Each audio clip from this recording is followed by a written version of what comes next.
Welcome to the ANPlumbing.com traditional hose end assembly video. Let's start with some cutting right here on our Parker hose saw, traditional stainless and XR31. Or you can try your bandsaw, fine tooth blade. The better the cutting device, the less likely you are to have to use tape. We don't like to use tape, but sometimes we have to.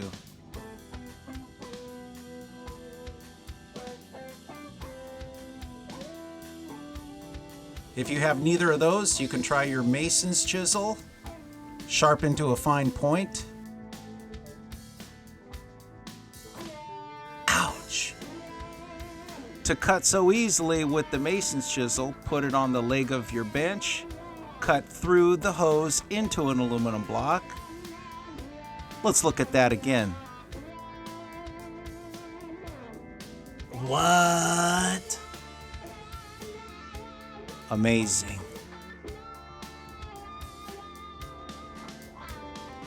Let's talk about vices. We prefer a knife maker's vise, where the steel jaws are already ground flat. But if you don't have one of those, you can take your conventional vise and have your conventional jaws ground flat at a machine shop.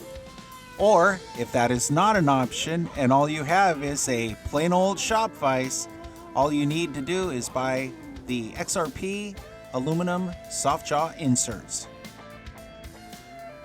Let's talk about the anatomy of a cutter hose end, found in the traditional category. As you can see, we have the B-nut, we have the center nut, and the socket. With as little pressure as possible, insert the socket into your vise. No fancy tools are needed to insert the hose into the socket. Save money. Use a screwdriver. Rotate the hose lightly while pushing the braids in with your small blade screwdriver. Little by little, it will thread into the socket. Works on both type of hoses, light pressure, and rotate the hose into the socket. XRP has machined a tick mark into the hex to show the maximum depth the hose shall be. Check your engagement. Mark the hose with a pin to monitor the hose pushing back during assembly. We like to use a tapered mandrel. This prepares the hose for the insertion of the cutter.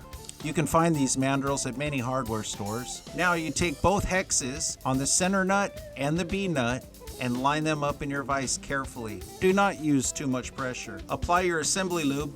There are many assembly lubes out there on the market. We like this one, Power Steering Stop Leak. It's thick and nice. Feels like silk going on. The fine threads are less likely to cross than when using a thicker lube. Go as far as you can with your hands, and then let's go to the wrench. We like a hard chrome wrench for mass production, and we like a short wrench so we can work it all the way around in one turn. Therefore, we are only using 2 flats on the socket to prevent scratching. Notice that the hose has not pushed back during assembly, and the socket has not butted down to the center nut. This is the proper engagement. The items shown in today's video can be found by clicking on traditional hose and hose ends on our front page. Available in many options.